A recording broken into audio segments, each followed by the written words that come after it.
अस्सलाम वालेकुम नाजरीन, आप देख रहे हैं नया पाकिस्तान और मैं हूं शहजाद इकबाल। मुतअद्दिद बार जलसों की मनसूखी और कई दिनों से जारी अगर मगर की सूरत के बाद बिलाखिर पाकिस्तान तहरीक इंसाफ आज सियासी इज्तिमा करने में कामयाब हो गई है। पाकिस्तान तहरीक इंसाफ की जानिब से आज इस्लामाबाद के इलाके संजानी में जलसा किया गया, मगर इस्लामाबाद इंतजामिया और पाकिस्तान तहरीक इंसाफ के दरमियान तयशुदा मुआहदे के मुताबिक जलसा 7 बजे खत्म ना करने पर जलसागाह जाने वाले रास्तों पर हंगामा आराई की सूरत देखी गई।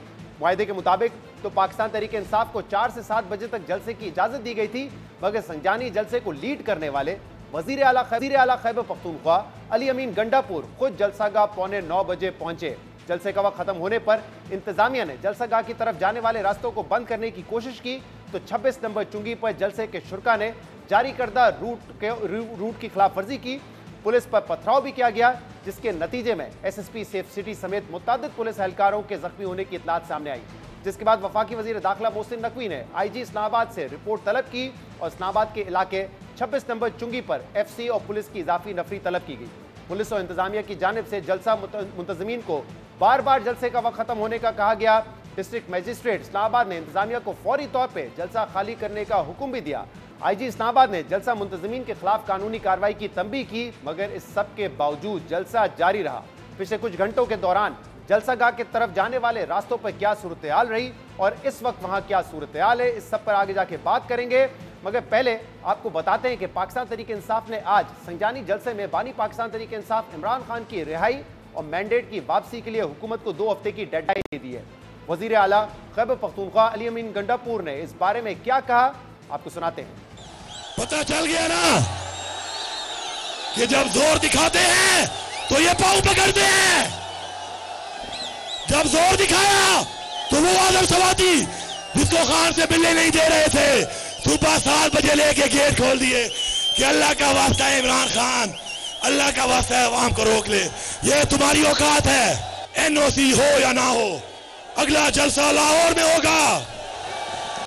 मरियम, मैं आ रहा हूं, अगर मीनारे पाकिस्तान में इजाजत होगी तो ठीक है, वरना हमारे पठानों का असूल है, हम ढोल भी लेके आते हैं, बारात भी लेके आते हैं। 1 से 2 हफ्ते में कानूनी तौर पर इमरान खान रिहा ना हुआ तो खुदा की कसम हम इमरान खान को भी खुद रिहा करेंगे।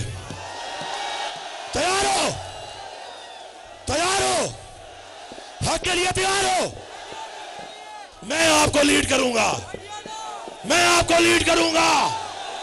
पहली गोली मैं खाऊंगा, आगे मैं हूंगा, पीछे नहीं हटना। अली अमीन गंडापुर हुकूमत को डेडलाइन दे रहे थे, जबकि पाकिस्तान तहरीक इंसाफ के इत्तेहादी महमूद खान अचकजई ने अपने खिताब में कहा है कि अगर हुकूमत ने इमरान खान को 10-15 दिन में रिहा ना किया तो मुल्क भर में तहरीक शुरू हो जाएगी। साबिक वजीर आला गिलगित बल्तिस्तान खालिद खुर्शीद ने ऐलान किया है कि अगर 1 अक्टूबर तक इमरान खान को रिहा ना किया गया तो अडियाला जेल की तरफ मार्च किया जाएगा। इमरान खान की पार्टी की रहबरी से गिला करना चाहता हूँ। इतनी बड़ी ताकत, लाखों इंसानों की इतनी बड़ी हिमायत और इमरान खान जेल में, यह बहुत बुरी बात है। हुकूमत से हम कह दें उनको 10 दिन या 15 दिन दे दें कि अगर 15 दिन के अंदर आप लोगों ने इमरान खान और तमाम सियासी कैदियों को रिहा न किया तो हम तमाम मुल्क में तारीख शुरू कर देंगे। हमारा पहला मुतालबा है इमरान खान की रिहाई। 1 अक्टूबर को तैयार हो जाओ, इंशाल्लाह अडियाला जाएंगे। 1 अक्टूबर को तैयार हो, ये मेरा वादा है। हमने ऐलान किया है, मैंने ऐलान किया है, डेडलाइन है। हमारे यूथ के लीडर्स इधर हैं। अब 25 दिन का, आज 8 सितंबर है, 22 दिन का इनको डेडलाइन दी है। अगर हमारे मुतालबात नहीं हुए हम अडियाला भी जाएंगे। पाकिस्तान तहरीक इंसाफ और इत्तेहादी जमातों के दीगर रहनुमाओं ने भी जलसे से खिताब में कारकुनों से अपील की है कि इमरान खान की रिहाई के लिए सड़कों पर निकला जाए। पूरा पंजाब इमरान खान के लिए निकलेगा और खैबर पख्तूनख्वा पीछे पीछे होगा। अहम बात यह कि आज इस जलसे से हमाद अजहर ने भी खिताब किया, जो काफ़ी रोज से रूपोश थे, जबकि दीगर रहनुमाओं ने भी अपने खिताब में जलसे को कामयाब करार देते हुए हुकूमत के खिलाफ जाराना रवैया इख्तियार किया। मगर दूसरी तरफ हुकूमत ने इस जलसे को नाकाम जलसा करार दिया है। वफाकी वजीर इत्तेहाद अताउल्लाह तारर ने कहा है कि जलसा खोदा पहाड़ और निकला चूहा की तरह था। अताउल्लाह तारर ने यह भी कहा कि आज इस्लामाबाद ने ट्रैफिक मामूल के मुताबिक चल रही थी, कंटेनर्स नहीं थे, मगर कहीं पाकिस्तान तहरीक इंसाफ के कारकुनान नजर नहीं आए। मगर वफाकी वजीर का दावा अपनी तरफ। पाकिस्तान तहरीक इंसाफ के इस जलसे से पहले जिले इंतजामिया ने इस्लामाबाद को 29 मकामात पर बंद कर रखा था। जगह जगह कंटेनर्स थे। इस्लामाबाद की जिले इंतजामिया की हिदायत पर जिले भर में सिक्योरिटी रेड अलर्ट पर थी और रेड जोन आने और जाने वाले तमाम रास्तों को भी कंटेनर से बंद कर दिया गया था।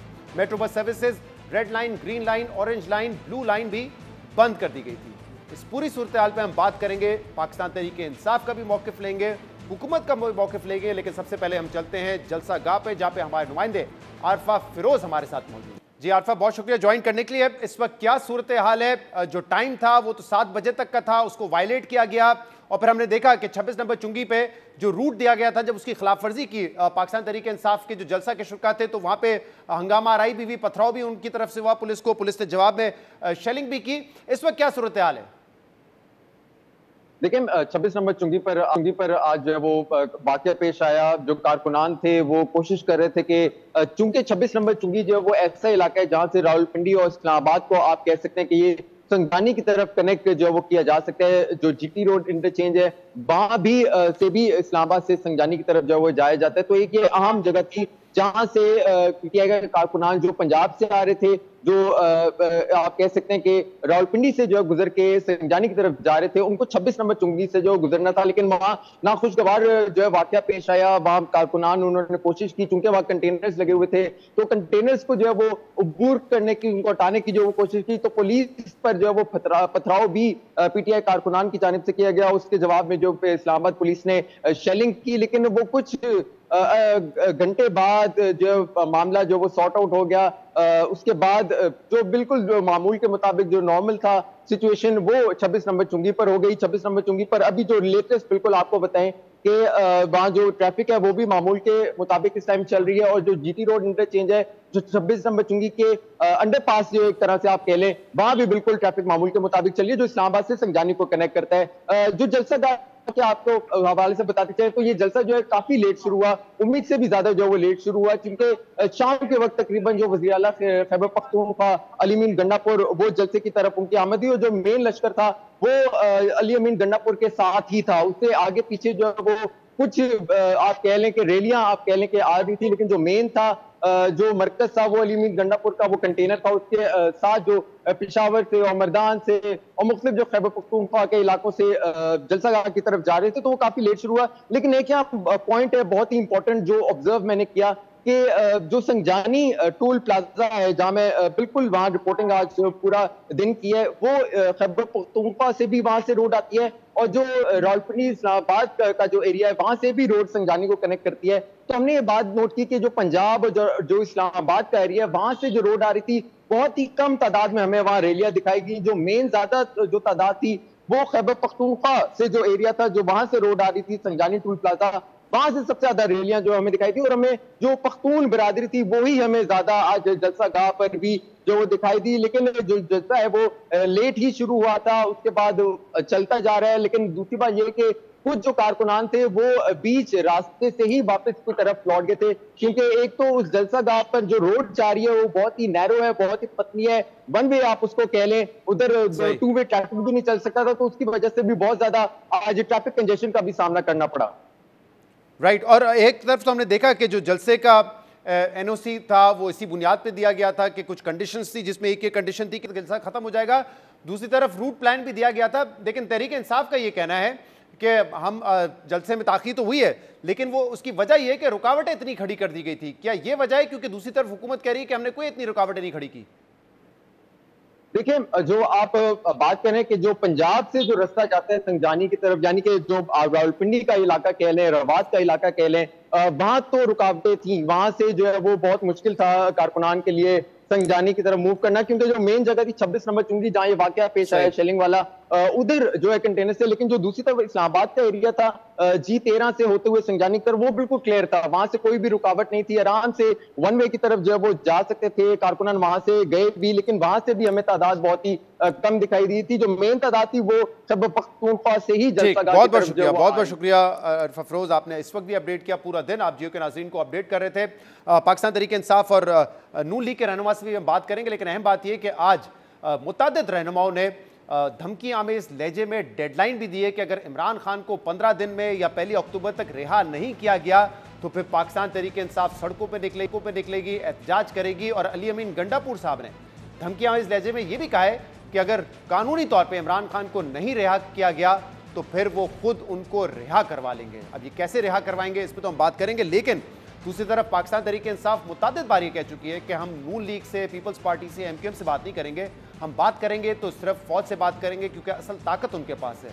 लेकिन आज के इस जलसे में जो तनकीद की गई है वो बराह रास्त फौज के ऊपर की गई है। अली अमीन गंडापुर की जानिब से ये भी कहा गया कि मैं फौज की वर्दी से नहीं डरता और अगर फौज खुद को ठीक नहीं करेगी, अपने आप को ठीक नहीं करेगी तो हम फौज को ठीक करेंगे। अब ये चीफ मिनिस्टर खैबर पख्तूनख्वा के अल्फाज हैं जो उन्होंने आज अदा किए हैं, जबकि दूसरी तरफ पाकिस्तान तहरीक इंसाफ मुतअद्दिद बारी कह चुकी है कि हमने बात भी करनी है तो फौज से करनी है, लेकिन आज तनकीद की गई है तो वो भी फौज पे की गई है। तमाम इशूज़ पे हम बात करेंगे। हमारे साथ नून लीग के रहनुमा, सीनियर रहनुमा राना सनाउल्लाह साहब और पाकिस्तान तहरीक इंसाफ के सीनियर रहनुमा असद कैसर साहब हमारे साथ मौजूद हैं। असद साहब आपका भी शुक्रिया, राना साहब आपका भी शुक्रिया। असद साहब सबसे पहले तो ये बताइएगा कि हुकूमत इंफॉर्मेशन मिनिस्टर अताउल्लाह तारर साहब ने आज ये बात कही है कि खोदा पहाड़ निकला चूहा की तरह का ये जलसा था, कोई लाखों का मजमा नहीं देखा जो बड़े बड़े क्लेम्स किए गए थे। देखिए, आप जैसे कि वीडियो मैंने आपको भेज दी है वो चला दे तो फिर लोग खुद बता देंगे क्या पोजीशन थी। यानी मैं खुद जलसे में नहीं पहुंच सका, मैं उधर मोटरवे पर फंसा हुआ था, जलसा ख़त्म हुआ तो मोटरवे से ही वापस आया। यानी हज़ारों तो गाड़ियाँ हमारी तो जा ही नहीं सकी। और दूसरी बात यह कि पूरी 2 दिन से, बल्कि कल रात 12 बजे से पूरी पिंडी डिवीज़न को जो है यरगमाल बनाया गया था और जिस तरह ये फाशिस्ट अप्रोच रखा गया, जितना मुख्तलिफ तरीके से, या भी आपकी जो रिपोर्टर है उसने खुद भी सब कुछ बताया कि किस तरह जो है ना इन्होंने तमाम रास्ते बंद की थी, पूरी पिंडी डिवीज़न की आवाम को इंतहाई तकलीफ और अजियत में मुब्तला रख कर रखा था। हमने कैटेगरिकली कहा था और हम इस वक्त कोई प्लान नहीं था, हमें जलसा करना था। हमने अदालत से भी अप्रूवल ली, मतलब उसके डायरेक्शन पे NOC मिला और NOC के मुझे बताएं कभी इस तरह हुआ है कि जैसे के लिए टाइम होती है कि अच्छा आपने इतने इतने टाइम में जलसा करना है और दूसरी तरफ आपने सारे रोड भी ब्लॉक किए। लेकिन असद कैसर साहब ये बात ठीक है, हमने मुतादिद जलसे कवर किए, कोई ऐसा टाइम नहीं होता कि इतने बजे खत्म करना है, लेकिन यहाँ पे तो आपने अग्री किया था ना उनके साथ कि हम कर देंगे 7 बजे खत्म। क्यों किया था अग्री फिर? चलो बस ठीक है, आपने एग्री की थी, लेकिन क्या ये भी था कि वो पूरी शहर को बंद कर देंगे? यानी मैं जो पार्टी का सीनियर आदमी हूँ, सीनियर वर्कर हूँ, मुझे बताए मैं नहीं पहुंच सका जलसे में और मुझे कोई मैं आपको सारा अपनी वीडियोस भेजता हूँ। तो मतलब क्यों वो रास्ते रोके गए थे? हम तो एक लाफुल जलसा कर रहे थे, हम तो कोई इसमें किसी किस्म की अमन अमान में खलल नहीं डालना चाहते थे। बेसिकली जो चीज़ है ये लोग सोच रहे हैं, एक तो इनसे मुल्क नहीं चलाया जा रहा, मुल्क में अमन अमान की सूरत हाल बहुत ख़राब हो गई है और आप देख रहे हैं कि बलूचिस्तान में जिस तरह सूरत हाल है, जो मर्ज एरिया में, जो पंजाब में कच्ची के डाकू, एक तो अमन अमान की सूरत हाल बहुत बदतर हो गई है, फिर इकॉनमी बिल्कुल बैठ गई है और ये हुकूमत जो है ना, इनके बस की कोई इसके पास इख्तियार है नहीं। इनके साथ बात करो तो कहते हैं कि दूसरों से बात करो। चले उसमें तो आते हैं, लेकिन मैं जरा जलसे के हवाले से आज जरा राना साहब का भी पॉइंट ऑफ व्यू लें। राना साहब, आप कह रहे हैं कि नाकाम जलसा था, बहुत थोड़े लोग थे, अगर आपको लग रहा है कि तहरीक इंसाफ में वो कैपेसिटी, वो स्ट्रेंथ नहीं है बड़ा जलसा करने की, तो फिर इतनी रुकावटें खड़ी करने की जरूरत क्या थी? इतना महदूद टाइम देना, एक सड़क देना कि उससे ही सब लोग आएंगे। इस्लामाबाद में मतलब आप रेड जोन पे देखें या एक्सप्रेस वे पे देखें या कोई और इलाका, यहाँ से तो जलसा 20-25 किलोमीटर दूर है, यहाँ इतने कंटेनर, मतलब इस्लामाबाद के 29 मकामात पे कंटेनर आज लगे हुए थे जिससे आवाम परेशान हुई, जबकि जलसे का तो इस इलाके से कोई ताल्लुक ही नहीं था। क्या वजह है इसकी? देखें, आपके नुमाइंदे की जो उसने बड़ी गैर जानबदाराना जो है वो अपनी जो रिपोर्टिंग की है कि इस्लामाबाद की तरफ से जलसा गाह में आने को किसी किस्म की कोई रुकावट नहीं थी, किसी को नहीं रोका गया और वहाँ से बहुत कम तादाद में लोग आए। रावलपिंडी से उसने कहा कि रावलपिंडी से 26 नंबर चुंगी के एरिया में जो है वो कंटेनर वगैरह थे, लेकिन इस बात की कोई एविडेंस नहीं है कि किसी को रावलपिंडी से भी जो है वो आने से रोका गया। यानी इस जलसे को पंजाब ने बिलअमूम और रावलपिंडी और इस्लामाबाद ने बिलखसूस जो है वो पूरी तरह से रिजेक्ट किया है, मुस्तरद किया है। बाकी हाँ, KPK की हुकूमत जो है वज़ीर आला समेत वो बड़े दिनों से तैयारियां कर रही थी और उन्होंने भरपूर तैयारियां की। तमाम तर सरकारी वसाइल और सरकारी पैसे जो है वो जिस तरह से वहाँ पे तकसीम हुए, और वो ठीक है, वहाँ से वो एक मजमा जिसकी तादाद मेरा नहीं ख्याल के कोई 10-15 हज़ार से ज़्यादा होगी, वो वहाँ से जो है वो लेके आए। लेकिन राणा साहब अगर एक सियासी जलसा है, मामला ये है, जी मैं पहले एक मामला ये है कि जो तकारीर वहाँ पे हुई है, मैं उस तकारीर पे भी आता हूँ, जो वहाँ पे तकारीर हुई है, जी उन तकारीर के नतीजे में मैं ये कहता हूँ कि बिल्कुल इंतज़ामिया का ये मौक़िफ़ दुरुस्त था, जो उन्होंने इनको जलसा करने से 2 बार या 3 बार रोका और इनका NOC जो है वो मंसूख किया। ये जो तकारीर हैं, ये कोई सियासी जलसा किया है इन्होंने? ये अली अमीन गंडापुर की जो तकरीर है, ये कोई सियासी तकरीर थी? तो मामला ये है कि अगर ये इस किस्म की वायलेशन करने की, दूसरा 9 मई करने की तैयारी के लिए ये जलसा कर रहे थे, तो फिर इस किस्म का जलसा करने की इजाज़त इनको नहीं दी जानी चाहिए। कैसे साहब से इसका जवाब लेता हूँ, लेकिन मुझे बताइए, आप कह रहे हैं पंजाब से नाकाम हो गया, मंडी डिवीजन से कोई नहीं आया, तो आप खुला छोड़ देते हैं रस्तों को और उनको आने देते जैसे आम जलसों में होता है? इतनी रुकावटें खड़ी करने की तो खुला छोड़ा हुआ था, कहां पे रोका है इनको? इस्लामाबाद में सर 29 मकाम पे निकलने के आने जाने के रस्तों पे कंटेनर्स थे, हम तो खुद देखते हुए हैं लोगों को इस्लामाबाद पिंडी से इस्लामाबाद पहुंचने में परेशानी हुई है। किसी को नहीं रोक, कोई एक आदमी, किसी एक आदमी का आप जिक्र करें कि जी फलां को रोका गया?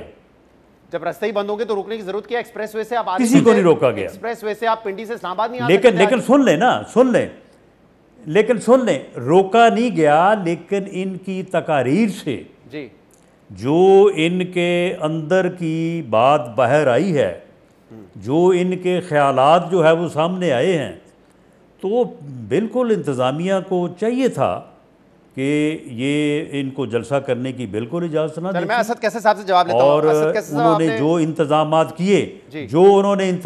किए कि इस जलसे के बाद कोई ऐसी सूरत हाल पैदा हो सकती है जिसके लिए उन्होंने कोई पेशबंदी की, तो मैं समझता हूँ कि उन्होंने दुरुस्त किया। असद कैसे साहब, एक तो बड़ी मुश्किल से आपको जलसे का NOC मिला, पहले कैंसिल भी करना पड़ा, उससे पहले NOC नहीं मिला। अब बेहतर नहीं होता कि इस अपॉर्चुनिटी को आप एक सियासी अफेयर बनाते और सियासी मकासद के लिए इस्तेमाल करते? लेकिन बाज़ तकरीरें जो की गई, और खासतौर पर चीफ मिनिस्टर खैबर पख्तूनख्वा अली अमीन गंडापुर की तकरीर, उसमें सियासी लोगों को खिलाफ बात करने के अलावा फौज के खिलाफ भी डायरेक्ट बात की गई है।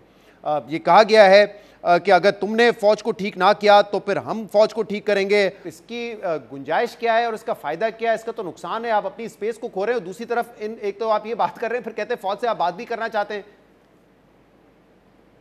देखिए, मैंने तो तकरीर नहीं सुनी, मैंने तो आपको कहा राना सनाउल्लाह साहब बैठे हैं और इनके साथ एक रिश्ता और एक ताल्लुक भी असम्बली में रहा है। मैं वो नहीं हूँ कि मैं इस किस्म की बात करूँ, लेकिन अगर एक आदमी मुझे अफसोस हुआ कि कहते कि खुले रास्ते खुले थे, जितनी पूरी तरह जो ना ये पिंडी की डिवीज़न की आवाम को गज़ाब दिया गया है, जितना तमाम जो है ना, मैं समझता हूँ कि इस्लामाबाद क्या पूरी पिंडी डिवीज़न और इस्लामाबाद को पूरे मुल्क से जो है ना बिल्कुल कट ऑफ किया गया था। मैं खुद विटनेस हूँ कि मैं जैसे में नहीं पहुँच सका। वो सिर्फ ये कि सारे रोड बंद थी, बहुत बुरे हाल में, मुझे बहुत जो है ना सर में दर्द हो रहा था क्योंकि बहुत ज़्यादा मैं 2 बजे निकला था, कोई हम नहीं पहुँच सके, जलसा ख़त्म हुआ फिर हमने वापस हो गया। सबसे पहले बात यह कि जब सियासतदान जो है ना हकीकत नहीं बताएंगे तो ये मुल्क आगे नहीं बढ़ेगा। अगर राना साहब जैसे पॉलिटिशियन जो है ना इस किस्म की बात करते हैं, डिनाई करता है, इनको तस्लीम करना चाहिए कि तहरीक इंसाफ की जो आज का जलसा है इसने अपने तमाम रिकॉर्ड तोड़ दिए हैं। इनको तस्लीम करना चाहिए कि ये जो जिनका जो रवैया है वो इंतहाई फाशिस्ट रवैया है, और इस रवैयों से जो है ना फ्रस्ट्रेशन बढ़ती है और फिर जो है ना मुल्क में अनारकी पैदा होती है। हम समझते हैं कि ये जो हमारा जलसा था हमें आईनी और कानूनी हक था, और इमरान खान को इन्होंने जेल में रखा है ना हक, उनके खिलाफ जितने असद केसेस कैसर बनाए साहब, हैं अभी वो जो सारे एतराज केसेस। जिसका जिक्र मैंने भी किया, एतराज राना साहब भी कर रहे हैं कि ये फौज को तनकीद का निशाना बना रहा है। देखिए, जो नॉर्मल एनओसी भी होता है ना, जब जलसे का मिलता है, उसमें तो ये होता है ना कि कौमी इदारों के खिलाफ बात नहीं कर रही। और यहाँ तो मैं कह रहा हूँ कि जो सियासी लिहाज से भी आपको सूट किस तरीके से करता है। एक तरफ आप कह रहे हैं कि बात उनसे करनी है, फिर तनकीद भी उन पर करनी है, ये वाली बातें भी करनी है जो सारी आज अली अमीन गंडापुर ने की, तो इसकी कैसे गुंजाइश हो सकती है फिर? देखिए, मैंने आपको बताया कि मैंने तकरीर सुनी मैंने नहीं तो है, बता मुझे दिया उसके पढ़ के आपको ना, प्रॉपर तकरीर का मतन क्या था उनकी। वो मैं उसको पूरा करूंगा तो बताऊंगा। लेकिन मैं समझता हूं कि तमाम इदारे अपनी आईनी और कानूनी हदूद के अंदर अपनी जो है ना वो ड्यूटी सर अंजाम दे। किसी इदारे की ये नहीं बनता कि वो अपने आईनी हदूद से आगे बढ़ के किसी और, यानी पार्लियामेंट का अपना किरदार है, फौज का अपना किरदार है, अदलिया का अपना किरदार है। तमाम इदारों को उसकी अपनी आईनी हदूद के अंदर अपनी सरगर्मियां रखनी पड़ेगी। और इस वक्त तो मैं बताता हूँ, अभी ये जुडिशियल पैकेज ला रहे हैं सर, मैं उस पर आता हूँ, लेकिन के देखिए, लिए अब मसला ही कि एनओसी आपको इसलिए नहीं मिल रहा था क्योंकि हुकूमत का ये कहना है कि आप जब भी आपने कई ऐसे कई जलसे आपने किए, कामयाब किए, लेकिन कई आपने ऐसे भी एहतजाज किए जिसमें वायलेंस हुआ है, चाहे वो ब्लू एरिया में दरख्त जलाए गए हों या 9 मई हो, वो इल्ज़ाम आपके ऊपर आता है। इस बुनियाद पर आपको एनओसी नहीं देते थे। अब अगर अली अमीन गंडापुर साहब ये बात करेंगे कि देखें, अगर आपने इमरान खान को नहीं रिहा किया तो हम खुद करवा लेंगे, यानी कि आप वायलेंस की बात कर रहे हैं, तो आप अपने लिए गुंजाइश नहीं पैदा कर रहे ना। आप इनकी तकरीर निकालो, जब ये अपोजिशन में थे, आपको याद होगा जब ये नेब में मरियम बीबी की जो तारीख होती थी, ये किस तरह जो है ना पत्थर इकट्ठा कर करके किस तरह जो है ना मारते थे। ये जब सुप्रीम कोर्ट के ऊपर जो है ना इनकी वो अटैक साहब देखे कि सुप्रीम कोर्ट के ऊपर उन्होंने किया, और मतलब कभी, और हमने जब हम हुकूमत में थे, हमारी पार्टी जब हुकूमत में थी, तो इनको इस्लामाबाद में पूरे जलसे करनी दी, पीपल पार्टी को पूरी जलसे करनी दी, तमाम सियासी पार्टियों को पूरी जलसे करनी दी, इनके लॉन्ग मार्च के अंदर कोई रुकावट नहीं डाली। ये जब जमहूरियत में हुस्न होता है कि जब वहाँ आप बात कर सकते हैं, आप अपना नुक्ता नज़र बता सकते हैं, बयान कर सकते हैं और दूसरे का नुक्ता नज़र सुन सकते हैं। ये बात तो आपने बड़ी तो इंपॉर्टेंट की। देखिए, जानदार ये माशरे तो होते हैं। बिल्कुल ठीक बात है कि हर इदारे को आईनी हुदूद में रहना चाहिए, और ये बात करने का एक मौजब तरीका भी हो सकता है। लेकिन जब आप खुद ये अगली सांस में कहते हैं कि इमरान खान को कानून के मुताबिक नहीं छोड़ा तो हम छुड़वा लेंगे, अब वो कोई आईनी तरीका तो नहीं हो सकता ना असद कैसर साहब, इमरान खान को छुड़ाना अगर देखिए, अदालतें नहीं छोड़ती। मैं आपको बताऊं, मैं तकरीर के कंटेस्ट, लेकिन जो मैं बात करता हूँ ना, जी, देखो, हम अपने आईनी और कानूनी और अदालती रास्ते अख्तियार करेंगे, और हम अपनी जद्दोजहद, हमारी जो जद्दोजहद होगी, जी, क्योंकि इमरान खान के खिलाफ जो कुछ हो रहा है ये इंतहाई मतलब इंतकामी बुनियादों पर हो रहा है, सियासी इंतकाम की बुनियाद पर मिलीफाइड ही है। और इसके सही। हवाले से हम आगे अपनी तहरीक चलाएंगे, लेकिन पुरअमन तहरीक चलेंगे और कानून और आइन के अंदर चलाएंगे। ठीक है, तकरीर में जो है जुलसे में क्या होती है, वो कोई रूल वो तो नहीं होती, वो जुलसों की तकरीर डेफिनेटली उसमें मैं राना साहब जरा बताइएगा, क्योंकि आज अल्टीमेटम आ गया तहरीक इंसाफ की जानिब से। किसी ने ये कहा 1 अक्टूबर को इमरान खान को रिहा कर दें, 1 अक्टूबर तक, किसी ने कहा 10-15 दिन के अंदर कर दें, अली अमीन गंडापुर ने कहा इस महीने नहीं किया तो फिर हम मार्च भी करेंगे और इमरान खान को खुद रिहा करेंगे। तो क्या इमरान खान अब अल्टीमेटम से पहले रिहा हो जाएंगे कानूनी तौर पर? मेरा ख्याल है कि ये सवाल जो है ये उतना ही इररेलेवेंट है जिस किस्म की बेतुकी और जो है वो यानी गैर आइनी, गैर कानूनी, गैर जमहूरी वहाँ पे जो रवैया और तकारीर जो है वो की गई हैं।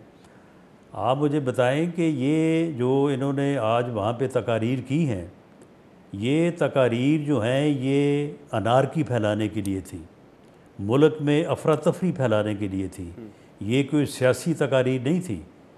अगर अदारों को अपनी हदूद में रहना चाहिए तो क्या सियासी जमातों को अपनी हदूद में नहीं रहना चाहिए? सियासतदानों को अपनी हदूद में नहीं रहना चाहिए? ये बताएं कि 3.5 पौने 4 साल में मुस्लिम लीग नून के किस जलसे में इस किस्म के अल्टीमेटम दिए गए?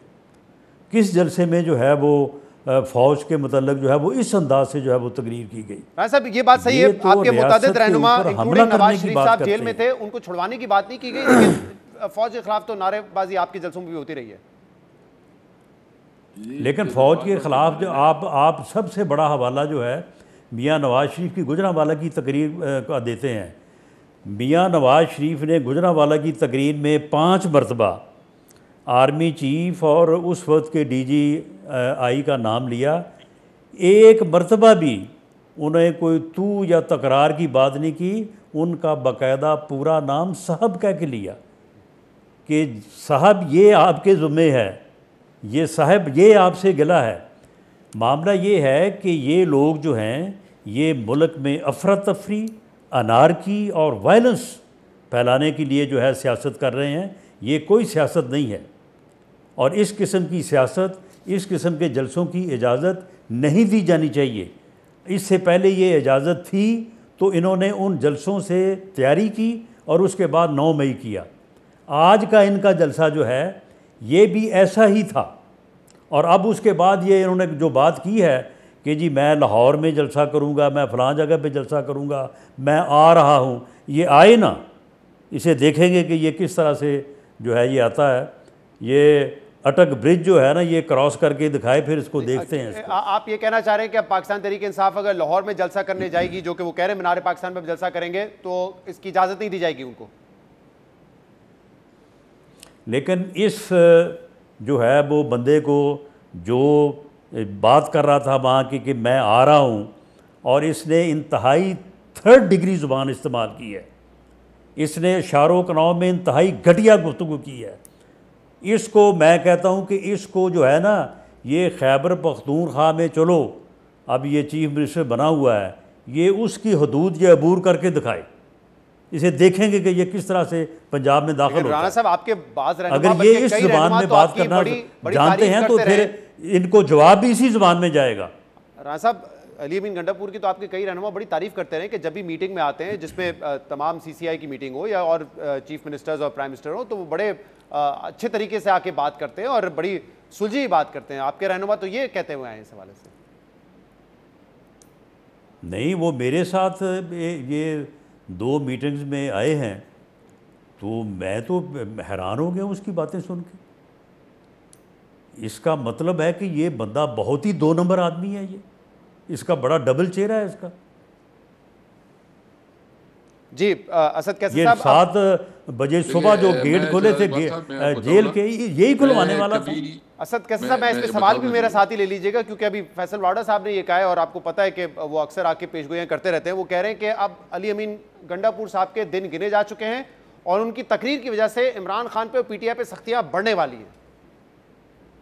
देखिए, सबसे पहली बात तो यह है कि जो भी होगा न किसी की परवाह है, न किसी से डरने वाले हैं। वैसे भी हमने जेरी भी काटी हैं और हालात का मुकाबला भी किया है। हमें अपनी हुदूद भी पता है और हमें समझ है कि क्या कुछ होना चाहिए, लेकिन हम किसी सूरत में अपने मुल्क की को किसी अनार की उसकी तरफ नहीं लेकर जाना चाहते। अगर हुकूमत चाहती है तो बिस्मिल्लाह करे, जो भी करना चाहते हैं करे, हमें कोई इसकी परवाह नहीं है।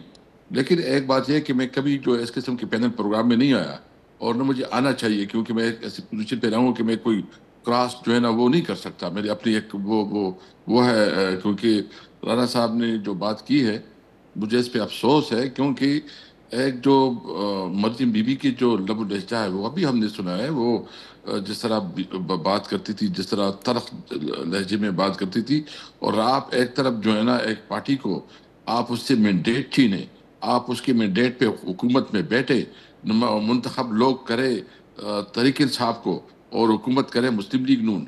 इनकी टोटल 17 सीटों से ज़्यादा कोई सीटें है नहीं। और मियाँ साहब जो है ना, ठीक है मैं उसकी कोई वो नहीं करता, लेकिन वो खुद हार चुके हैं। ये जो हमारा यास्मीन राशिद है उससे तकरीबन 50,000 वोटों से हार चुके हैं, जो मैंने खुद चेक किए हैं। मैं वो कोई हवाई बात नहीं करता। मतलब इस तरह की बात है कि आपने ज़बरदस्ती मैंडेट छीना, आप एक नाजायज हुकूमत पे बैठे हैं, फिर आपकी ये सूट नहीं करती कि आप इस तरह का आपको कोई भी, मैं समझता हूँ कि अगर मियाँ साहब जो है ना उसके अंदर वो अपना बड़ापन दिखाते कि कहते कि मैं इलेक्शन हार चुका हूँ, उसने जो तकरीर की कि उसने विक्ट्री तकरीर की उसके साथ बनती नहीं थी। बाकी जो होना है, जिसने करना है, जैसे करना है कि एक तो मैं ये वाजे कर दूं, क्योंकि आप भी बड़े सीनियर रहनुमा हैं, राणा साहब भी, और मेरे प्रोग्राम पे आप लोग आते रहते हैं, हमेशा 1-on-1 भी बात होती है, लेकिन क्योंकि आज माहौल ऐसा था इसलिए मैंने कहा दोनों साथ आ जाए, लेकिन क्रॉस टॉक नहीं हो रही। मैं आपसे आपके सवाल कर रहा हूँ, राणा साहब से राणा साहब के सवाल कर रहा हूँ। मुझे सिर्फ ये बताइएगा असद साहब कि अब आगे आप अपनी सियासी तहरीक को कैसे बढ़ाएंगे, क्योंकि आज अगर वो कह रहे हैं कि आपने जो लबो लहजा इस्तेमाल किया है तो आइंदा NOC कैसे मिलेगा, सियासी तहरीक आप आगे कैसे बढ़ाएंगे? देखो NOC, देखो हमारा आईनी और कानून हक है, कोई दे ना दे हम करेंगे। कानूनी तौर पर हम अदालतों में भी जाएंगे, NOC के लिए अप्लाई भी करेंगे, और जो हमारे कानूनी हक है उसे कोई हमें नहीं रोक सकता। हम इस वक्त अपोजिशन की सबसे बड़ी इसके बावजूद कि हम बड़े मार्जिन से जीते हैं, हमारे इस वक्त सबसे बड़ी अपोजिशन हमारी पार्टी है। पंजाब में भी हमारी अपोजिशन सबसे अपोजिशन हम ही हैं और खैबर पख्तूनख्वा में हमारी हुकूमत है। हम जो है ना रूल ऑफ लॉ पे यकीन रखते हैं और ये हमारा आईनी हक है कि हम जैसे करें, कोई हमें रोकेगा तो फिर देखेंगे। सही। और आज के बाद असद कैसर साहब, मुज़ाकरात जो है उसका क्या आपको मुस्तकबिल नजर आ रहा है? क्योंकि वहां से तो राना सनाउल्लाह साहब की अचकज़ई साहब से एक मुलाकात भी हुई, राना साहब कह रहे हैं कि उसमें स्पेसिफिकली कोई पीटीआई का वो मैसेज लेकर नहीं आए थे, लेकिन आपको लगता है कि मुज़ाकरात का मामला अब आगे बढ़ सकता है इन हालात में, इस सूरत हाल में? देखो, मैं चूंकि मुज़ाकरात का इस मामले में हिस्सा नहीं हूँ, मुझे पता नहीं है कि उसकी क्या खदोखाल है, उस पर कैसे करना चाहिए। लेकिन मैं समझता हूँ कि इस वक्त अगर हमने मुल्क में आइन को बालादस्ती तस्लीम नहीं की और हमने कानून को हुक्मरानी तस्लीम नहीं की और अपनी अदालतों को आज़ाद नहीं छोड़ा, क्योंकि अभी मुझे पता है कि अदालतों के ऊपर जो है एक बहुत बड़ा हमला आने वाला है, यानी अपनी मनपसंद पॉलिसी ये कानून साजी ला रहे हैं। हाँ, आपने ये कहा जुडिशल पैकेज के हवाले से अगले हफ्ते ला रहे हैं कोई आईनी तरमीम, वो तो हुकूमत कह चुकी है कोई आईनी तरमीम नहीं आ रही है, फिर आपको क्यों शुबह है कि आईनी तरमीम आ सकती है? नहीं, देखो, हमारे जितने एमएनएज हैं उसको टेलीफोन कॉल्स हो रही हैं, धमकियाँ दी जा रही हैं, बुलाया जा रहा है, उसको उठाया जा रहा है, उनके साथ जो है ना रिश्वत और मतलब जितने हरबे इस्तेमाल की जा रहे हैं। कम से कम 20-22 एमएनएज ने तो मुझे खुद अप्रोच किया है, तो ये और वो कहते हैं कि आप हम वो ला रहे हैं और आपने उसको वोट देना है। आप हमसे कहते हो कि तुम अपनी लेबुलेजा क्या काम है किसी इदारे का कि वो एक महीने की पीछे घूमे और कहे कि तुमने इधर वोट देना उधर वोट देना है, लेजिस्लेशन ऐसी करनी है, लेजिस्लेशन ऐसी करनी है। ये पार्लियामेंट ने फैसले करने हैं कि बाहर हम पे मुसलत की जाएंगी। सही। मैं राना साहब से जरा जवाब लूं। राना साहब, अब आप लोग जब ऑपोजिशन में थे आप कहते थे कि हमारे साथ ये होता है, हमारे लोगों को धमकियां आती हैं, कहा जाता है कि फलां को वोट दो, फलां लेजिस्लेशन पे फलां वोट दो। अब क्या आपकी हुकूमत भी यही कर रही है? क्योंकि वो कह रहे हैं कि हमारे तकरीबन 20-25 एमएनएज को फोन आ चुका है कि वोट कहां पे देना है, किस लेजिस्लेशन के हवाले से। और क्या हुकूमत जो पिछले 2 हफ्ते पहले तक कह रही थी कोई आईनी तरमीम नहीं आ रही, अब आप आईनी तरमीम लेके आना चाह रहे हैं अगले हफ्ते? देखें, शहजाद असद कैसर साहब जो हैं वो उस तर्ज के आदमी नहीं हैं और फिर वो स्पीकर के ओहदे पे भी जो है वो फैज़ रहे हैं। लेकिन मामला ये है कि जिस लहजे में उसने बात की है कि मैं लाहौर आ रहा हूँ, तो फिर उसके वो फिर या तो असद कैसर साहब ने सुना नहीं है, अगर सुन लेंगे तो फिर बात ये है कि फिर उसी लहजे में ही उसको जवाब है, कह रहे मैंने नहीं सुनी तकरीर, बेटा आओ जी, तुम्हें रोक के दिखाएंगे तुम्हें। तुम जो है ना तुम कहते हो कि मैं लाहौर आ रहा हूँ, तुम केपीके की जो है ना तुम जो है ना वो बाउंड्री अबूर करके दिखाओ, तुम्हें मैं देखूंगा। ये मौक़िफ़ तो आपका आ गया, बताइए। तो मामला ये है जी, मामला ये है कि देखें, जब इन्होंने आज अगर इस जलसे में ये एक सियासी जमात वाला रवैया रखते, एक सियासतदानों वाली बातें करते, मुल्क की जो मौजूदा सूरत हाल है, ना इन्हें कोयटा में होने वाले वाक़यात की को फ़िक्र, ना इन्हें जो है वो गज़ा में होने वाले जुल्म की को फ़िक्र, ना इन्हें कोई फ़लस्तीन में बहने वाले खून के ऊपर इनकी नज़र। इन्होंने जो आज गुफ्तगू की है उसके बाद आप मुझे बताएं कि फिर वो कौन सी जो सियासत है जो ये करना चाहते हैं या इनको करने दी जाए। ये वायलेंस चाहते हैं, ये अफरा तफरी और अनारकी चाहते हैं ये। राना साहब, क्या ये बात दुरुस्त है कि हमारी जो पीडीएम की गवर्नमेंट थी 16 माह इन्होंने यही कुछ किया। राना साहब, ये बात दुरुस्त है, तो इनको जो है वो फिर उसी ताकत से जो है वो रोका जाएगा। इनके एमएनएस के ऊपर दबाव डाल के अपनी मर्जी का वोट हासिल करने की कोशिश की जा रही है। और क्या हुकूमत अब भी कोई जुडिशल पैकेज के हवाले से आईनी तरमीम ला रही है? देखें, इस बारे में हम एक से ज़्यादा मरतबा ये कह चुके हैं कि कोई आईनी तरमीम जो है वो होने नहीं जा रही, लेकिन उसके बावजूद ये रोज़ यही बात, तो मामला यह है कि क्या हम पार्लियामेंट के इख्तियारात को जो है वो एक तरफ रख दें कि पार्लियामेंट जो है वो आइन में तरमीम नहीं कर सकती? पार्लियामेंट कर सकती है, जब चाहे कर सकती है। लेकिन गवर्नमेंट का जो स्टांस है उसके बारे में हमने ये बात एक से ज़्यादा मरतबा मैंने भी की है, लॉ मिनिस्टर ने की है, वज़ीर आज़म ने की है, तो उसके बाद भी अगर इनको खदशा है तो ये खदशा अपने ज़हन में पाले रखें। चलें अब देखते हैं कि हुकूमत क्या हुई, आईनी तरमीम लेकर आती है कि नहीं आती। हुकूमत पहले डिनाई कर चुकी है, आप भी डिनाई कर रहे हैं, लेकिन वो कह रहे हैं कि हमारे एमएनएस को इस हवाले से बाकायदा कहा जा रहा है कि अपना वोट आपने लेजिस्लेशन में कहाँ पे देना है। बहुत बहुत शुक्रिया असद कैसर साहब, आपने हमें वक्त दिया। राना साहब आपका भी बहुत बहुत शुक्रिया। आप एक शामिल करते हैं, इसके बाद मजीद बात करेंगे सिविल से।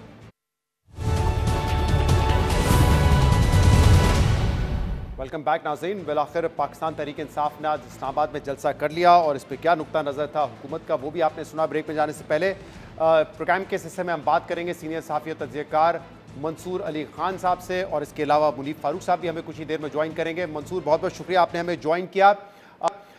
टेम्परेचर सियासी आज कम होने की बजाय मज़ीद बढ़ गया है। पाकिस्तान तहरीक इंसाफ पूरा दिन शिकायत करती रही कि रूट जो है वो ब्लॉक कर दिए थे, हमें जलसागाह में पहुँचने की इजाज़त नहीं थी। हुकूमत का ये मौक़िफ़ है कि जो इंतज़ामिया के साथ मुआहदा था उसको वायलेट किया गया। लेकिन अब जिस किस्म की तकरीरें हुई हैं कि 15 दिन के अंदर अगर इमरान खान को नहीं रिहा किया गया तो उसको खुद छुड़वा लेंगे, फ़ौज के हवाले से भी तनकीद हुई है, मामलात कहाँ जाते हुए नजर आ रहे हैं आज के जलसे के बाद?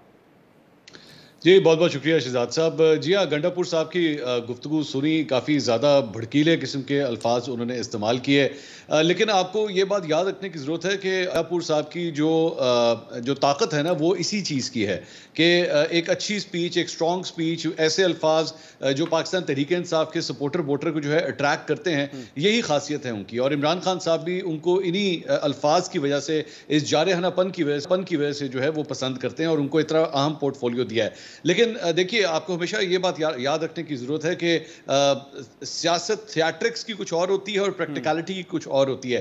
थिएट्रिक्स के अंदर जो है वो बड़े बड़े दावे ज़रूर किए जाते हैं, लेकिन ग्राउंड रियलिटी जो होती है वो उससे कोसों दूर होती है। अली अमीन गंडापुर साहब जो बातें कर रहे हैं कि जनाब कानूनी तौर पर अगर ना छोड़ा गया तो मैं खुद रिहा करवा लूंगा, अगर उन्होंने रिहा करवाना होता तो वो आज से 6 महीने पहले ही इमरान खान साहब को रिहा करवा लेते, लेकिन तब नहीं करवा सके। उसके बाद अगर उन्होंने एस्टैब्लिशमेंट के हवाले से वाकई इतना कुछ सख्त स्टांस लेना होता या कुछ कर पाते तो आर्मी चीफ के साथ उनकी जो है वो कई ऐसी मुश्तरका मीटिंग्स हो चुकी हैं। उसके अंदर अभी पिछले दिन उन्होंने एक इंटरव्यू दिया था जिसमें उन्होंने कहा कि मैं अपना चीफ सेक्रेटरी बदलना चाहता हूं, मेरा चीफ सेक्रेटरी नहीं बदला जा रहा। तो आप एक आर्मी चीफ से कह के अपना चीफ सेक्रेटरी नहीं बदलवा सकते तो आप एस्टैब्लिशमेंट को क्या आप धमकियां देंगे? लेकिन जाहिर बात है, जिस तरह मैंने आपसे कहा कि थिएटर के लिए जो है वो एक अच्छी चीज होती है, पॉलिटिकल थिएटर भी आपने लगाना होता है। और अली अमीन गंडापुर साहब के ऊपर पार्टी के अपने अंदर से चंद ऐसे भी इल्जाम लगते रहे हैं कि जी ये बहुत प्रो एस्टैब्लिशमेंट है, ये बहुत सॉफ्ट हैं, ये जाके मीटिंग्स करते हैं, ये कोर कमांडर से मिलते हैं जाके, तो उनको मेरे ख्याल में उससे ब्रश ऑफ करने के लिए भी इतनी सख्त तकरीर करने की जरूरत थी ताकि कम से कम अपने वोट बैंक को जो है वो ये बावर करा सके कि नहीं, ऐसा नहीं है कि इन थिएट्रिक्स का फायदा होगा ओवरऑल तहरीक इंसाफ को अपनी सियासत में, जहां पे उनके लिए स्पेस पहले ही बहुत कम है, या इसकी कोई कॉस्ट पे करनी पड़ेगी? क्योंकि अभी मैं सुन रहा था फैसल वाडा साहब एक चैनल पे कह रहे थे कि अब दिन गिने जा चुके हैं अली अमीन गंडापुर के आज की तकरीर के बाद। जी मेरे ख्याल में इसके जारी बात है, इसके जिस तरह एक आपको याद होगा एक ज़माने में मरियम नवाज साहबा जो है वो एक जुमला था उनका कि मफामत तब होगी जब मज़ाहमत होगी। तो मेरे ख्याल में अली अमीन गंडापुर साहब भी जो है बेसिकली फॉर्मूला वही अपना रहे हैं कि मज़ाहमत कर रहे हैं ताकि किसी तरह मफामत हो सके। अब ये बड़ा रिस्की होता है, आपके कोई कहीं भी ऐसी कोई बात या ऐसी कहीं भी कोई आपकी दी हुई कोई धमकी, जिस तरह भी आपके प्रोग्राम में थोड़ी देर पहले राना सनाउल्लाह साहब इस हद तक चले गए कि उन्होंने कहा आप ज़रा आके देखें पंजाब के अंदर। अब जाहिर बात है पंजाब में मरियम नवाज साहबा की हुकूमत है, उनको वो फ्री स्पेस नहीं मिलेगी जो उनको आज इस जलसे में मिल गई, क्योंकि यहां से लाहौर में अगर उन्होंने ये सब कुछ करने की कोशिश की तो डेफिनेटली उनको बहुत रेजिस्टेंस का सामना करना पड़ेगा। मुनीफ साहब शुक्रिया, आपने भी हमें ज्वाइन किया। अब यहां से आपको क्या लगता है पाकिस्तान तहरीक इंसाफ अपनी जो सियासी तहरीक है जिसका जिक्र कर रहे थे असद कैसर साहब कि वो हम जारी रखेंगे, हम अगले जलसे भी करेंगे और ये जद्दोजहद हमारी जारी रहेगी, आपको लगता है कि इसी तरीके से जारी रह पाएगी या मजीद मुश्किलात उनके लिए होंगी? देखिए शहजाद साहब, इसके बाद तो जो आज हुआ है, जाहिर बात है बैसियत सहाफ़ी बहुत से लोगों से बात हुई। अब फौरी तौर पर जो गंडापुर साहब की तकरीर थी या और भी जो तकारीर की गई, तो जो एस्टैब्लिशमेंट का सेंटिमेंट है, एक तो ये कि मज़े की बात यह है कि किसी की सेहत पर कोई असर नहीं पड़ता, लेकिन जो बातें गंडापुर साहब ने की हैं और जो मुराद सईद साहब का वीडियो बयान चलाया गया है, तो उन्होंने जो बातें की हैं जलसे के अंदर, उसके बाद जो जवाब है पाकिस्तान की एस्टैब्लिशमेंट का कि वो ये है कि जो इनएविटेबल है, कोट अनकोट, जो इनएविटेबल है पाकिस्तान तहरीक के इंसाफ उसे जेट स्पीड के ऊपर लेकर जा रही है। यानी जो कुछ होना है अगर वो देर से होना है या देर से होना था तो अब जल्दी हो जाएगा। यानी तहरीक इंसाफ खुद अपने आप को एक गहरी खाई की तरफ धकेल रही है, और इमरान खान साहब को अगर कोई नुकसान इस वक्त पहुंचा रहा है तो ये तमाम लोग जो कि बाहर मौजूद हैं, जो जलसे के अंदर इस तरह की तकारीर कर रहे हैं, वो इमरान खान को और उनकी पार्टी के साथ ज़्यादा डिससर्विस कर रहे हैं। लेकिन इसका खमियाजा जारी बात है, जब आप ताकतवर लोगों के साथ लड़ाई करते हैं तो हमारे मुल्क की तारीख भी है, वो फिर मेरे ख्याल में सियासी जमातों का ही रगड़ा निकलता है। लेकिन गंडापुर साहब के हवाले से बड़ी ज़बरदस्त ऑब्जर्वेशन थी किसी ताकतवर शख्स की, उन्होंने कहा कि जी जब गंडापुर साहब हमारे पास आते हैं तो वहाँ तो बिल्कुल भीगी बिल्ली बने हुए होते हैं, हमसे छोटी छोटे कंसेशन मांगते हैं, छोटी छोटी अपने कामों के लिए, अपने मसाइल के लिए हमसे बात करते हैं।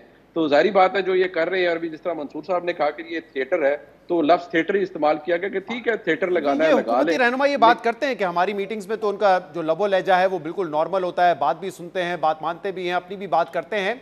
लेकिन आज जो उन्होंने बात की है जिसमें एक आंसर है ना वायलेंस का भी, कि हम खुद इमरान खान को छुड़वा लेंगे, ये सारी बातें जो है ये इस हद तक उन्होंने एक जलसे के प्लेटफॉर्म पे जो आज की हैं, उसके बाद आपके ख्याल में उनके लिए भी कोई मुश्किलात बढ़ेंगी, या फिर ये जो आप कह रहे हैं कि नहीं एक सॉफ्ट इमेज उनका जो रहता है विद इन द मीटिंग्स, उसकी वजह से वो रहेंगे, बरकरार रहेंगे अपनी पोजीशन पर? देखिए मैं समझता हूँ कि गायब का इल्म तो अल्लाह के पास है, अल्लाह को पता है, लेकिन जो स्कीम ऑफ थिंग्स है उनमें गंडापुर साहब बहुत अरसे तक शायद अपने मनसब पर ना रहें, due to so many reasons. बहुत सी चीजें हो सकती हैं और बहुत सी चीजें चल भी रही होती हैं। इसका भी ये कोई मेरा तज्जिया नहीं है, ये भी आप ये कह सकते हैं कुछ चीजों को महसूस करके अंदाजा होता है। का भी वैसे मुनीब, मैं इस पे ऐड भी कर दूं, एक ही हो सकता है ना कि किसी केस में अगर आप कोई कन्विक्शन हो जाती है तो ही आप फिर मेंबर नहीं रह सकते, अदरवाइज तो जितनी बड़ी मेजॉरिटी है वैसे तो कोई इन हाउस तब्दीली, या इमरान खान अगर कहें कि मैंने फैसला कर लिया तब्दील करने का, जो कि लाइकलीहुड नहीं है। आज की तकरीर भी obviously I am sure Imran Khan से कोई मुशावरत हुई होगी, कोई बातचीत हुई होगी, उनके एक एजेंडा पर ही होगी ना, तो वो उससे तो वो हालात तो वैसे नहीं बदल सकते उनके। बिल्कुल आप दुरुस्त कह रहे हैं, ऐसा ही है। और आपको पता है कन्विक्शन फिर हो भी जाती हैं, जब होनी होती हैं तो बहुत सारी चीजें तो हो जाती हैं। लेकिन मजे की बात यह है कि इस पूरे मामले के अंदर जो तासुर गंडापुर साहब का, या जो बातें अब आज उन्होंने की है, इसके हवाले से जब आज से कुछ महीने दो पहले भी चंद तकारीर हुई ना, जो कुछ जलसे खैबर पख्तूनख्वा के अंदर हुए थे, कि हम उसमें भी कुछ लोगों ने कहा था हम जाएंगे, हम थोड़ा जेल तोड़ कर ले आएंगे, कुछ कर लेंगे, तो उसका जवाब बड़ा सादा था और वो सीधा एस्टेब्लिशमेंट का जवाब था कि जी आप आए, आपकी भरपूर खातिर तवाज़ो की जाएगी। बल्कि चंद सख्त अल्फाज इस्तेमाल किए गए जो कि मैं नहीं समझता यहाँ पर करने चाहिए। वो ऐसे मतलब उसका लुबे लुबाब ये था कि अगर मैं बहुत को इसको तरीके से आपके सामने पेश कर सकूं तो किसी शख्स ने कहा कि जी फिर जैसा चेहरा होगा वैसा ही थप्पड़ मारा जाएगा। तो जैसे हालात आप पैदा करेंगे वैसे ही हालात में फिर आपको डील किया जाएगा। ये सख्तियां तो कोई नई नहीं अब तहरीक इंसाफ के लिए, इलेक्शन से पहले भी थी, उसके बाद भी हैं, लेकिन उसके बावजूद जो आज लीडर्स ने तकारीर की हैं, तो उसके बाद जो पीटीआई का सपोर्टर है वो क्या आज सोच रहा होगा कि हमारी स्ट्रेंथ अभी भी बरकरार है और हम कोई पीछे नहीं हट रहे? क्या उससे वो ज़्यादा इस वक्त मोबिलाइज होगा, एनर्जाइज होगा, या कहीं ना कहीं बैकफुट पे जाएगा आज जो हुआ है इसके बाद? मेरे ख्याल में शहजाद साहब हमें सिर्फ हम लोग एक्चुअली आज चूंकि जलसा हुआ है तो हमारा फोकस भी टोटल जलसे की तरफ है, लेकिन एक और डेवलपमेंट भी हुई है पिछले 24 घंटे में, और वो है पाकिस्तान तहरीक इंसाफ के सेक्रेटरी जनरल की तब्दीली। उमर अयूब साहब की जगह जो है सलमान अकरम राजा साहब को जो जिम्मेदारी दी जा रही है, सलमान अकरम राजा का कंपेरिजन अगर आप करें तो वो एक हॉकिश टोन रखते हैं और एक ऐसी शख्सियत हैं जो जाहिर बात है अदलिया के भी बहुत करीबी समझी जाती है। और आप जानते हैं कि अदलिया के अंदर जो है अदलिया हमारी बड़ी प्राइम फोकस में रहेगी अगले महीने 2 महीने कम से कम।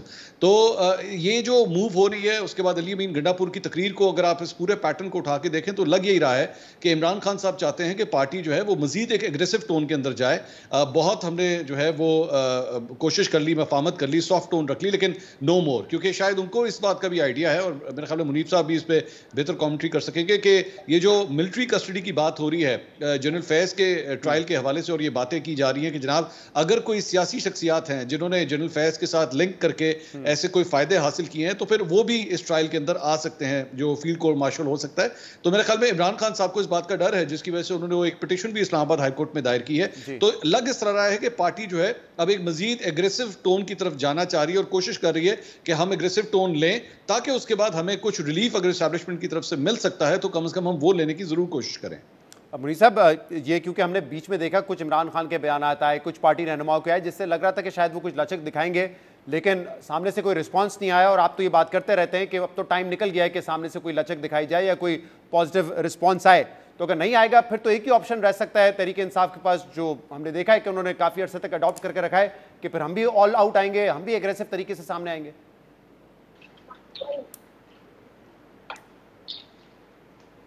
जी मुनीब, आवाज़ आ रही है आपको? जी बिल्कुल आ रही है। जी, मैंने कहा कि जैसे हमने देखा था कुछ अरसे पहले तहरीक इंसाफ की तरफ से, इमरान खान की तरफ से कुछ ऐसे बयान आए थे जिसमें वो शायद एक गुड जेस्चर शो करने की कोशिश कर रहे थे, लेकिन क्योंकि सामने से रिस्पांस नहीं मिला, आप भी ये कहते रहे कि अब इट्स टू लेट के सामने से कोई पॉजिटिव रिस्पांस आए, तो नहीं अगर आएगा तो फिर वही स्ट्रैटेजी होगी तहरीक इंसाफ की कि हम भी ऑल आउट जाते हैं, ऑल एग्रेसिव जाते हैं, अगर इसी तरीके से ही मामला आगे बढ़ने। तो देखिए शहजाद साहब, मेरे ख्याल में तो तहरीक इंसाफ को ऑलरेडी ये एहसास हो चुका है, जिस तरह की बातें आज कही गई हैं, मतलब अब ये उनका इस्तेकाक है तहरीक इंसाफ का, वो गंडापुर साहब करें, खालिद खुर्शीद साहब करें, या मुराद सईद साहब का जो वीडियो पैगाम चलाया गया है, आपका क्या ख्याल है? वो क्लियर रेफरेंस कहाँ था? वो एक शख्स को टारगेट उन्होंने किया, पाकिस्तान के आर्मी चीफ को। अब मैं जो सेंटिमेंट इस वक्त फौज के अंदर है वो तो बड़ा क्लियर है कि इमरान खान की जमात, इंतशारी जमात, इमरान खान एक इंतशारी लीडर, इमरान खान के साथ कोई मफामत नहीं, माफ़ी मांगे सिद्के दिल से जो, और माफ़ी देनी है या नहीं इसका फैसला भी इदारा करेगा। और DGISPR जो भी कहते हैं या जो भी वो अपने प्रेस स्टेटमेंट जारी करते हैं या बात करते हैं, वो अल्फाज लेफ्टिनेंट जनरल अहमद शरीफ चौधरी साहब के नहीं होते, वो पाकिस्तान के आर्मी चीफ की सेंटिमेंट होते हैं, पाकिस्तान की फौज की जुबान होती है। इस बात को तो बड़ा क्लैरिटी से बयान कर दिया गया है कि इसके ये नॉन नेगोशिएबल सारा मामला है। और जिस तरीके से फैज हमीद साहब का मामला आगे चलाया जा रहा है, मैं दोबारा कहता हूं, मैं आपके सामने भी कहूंगा और आपको पहले भी मैंने बताया, और अक्सर हम ऑफ द रिकॉर्ड भी आपस में और मंसूर साहब के साथ भी हम डिस्कस करते हैं कि बहुत सारी चीजें ऐसी हैं जो एविडेंस हमारे सामने नहीं आता, लेकिन वो जो बताया जाता है, जो क्लेम है, वो ये है कि जिस दिन वो सामने आएगा तो उस दिन जो कुछ इमरान खान साहब करते और करवाते रहे, इन दो अल्फाज पे ज्यादा जोर दिया जाता है, जो वो करते और करवाते रहे वो सबके सामने आ जाएगा। अब वो कब होता है, कैसे होता है, किसी को नहीं। जी, क्योंकि ये बातें वैसे to keep it this on the record वो एक साल से ज़्यादा हो रही हैं। कब काबीना को केयरटेकर सेटअप में ये बताया गया था कि Imran Khan is the mastermind, लेकिन हमारे सामने एटलीस्ट वो एविडेंस अब तक नहीं आए। बहुत बहुत शुक्रिया मंसूर अली खान साहब, आपने हमें ज्वाइन किया। मुनीफ फारूक, आपका भी बहुत शुक्रिया। और अली अमीन गंडापुर की तकरीर थी, उस पर ख्वाजा आसिफ साहब वज़ीर दिफा का भी एक पोस्ट आया है उनके एक्स अकाउंट पे, जिसमें उन्होंने कहा है कि बांग्लादेश का हवाला देना और पश्तूनों का लश्कर लेकर पंजाब पे हमलावर होने की धमकी, इस शख्स से अपने हल्के में अमन कायम नहीं हो सकता। अगर इतने लश्कर हैं उसके पास तो दहशतगर्दी कंट्रोल करने के लिए या फिर माने या दहशतगर्दी कंट्रोल कर लें या फिर माने के दहशतगर्दों के वो हलीफ हैं। और ये भी उन्होंने कहा है कि अपने अल्फाज पर कायम रहना, 15 दिन में अपने लीडर को रिहा करवाना। तकरीर में ये भी बताना था कि पहली दफ़ा शहबाज शरीफ को मिलने किसकी हिदायत पे आए थे, जलसे में रंगबाजी करते हो। ये ख्वाजा आसिफ का ट्वीट है। आज के प्रोग्राम में इतना ही। शो से इजाज़त दीजिए। अल्लाह हाफ़िज़।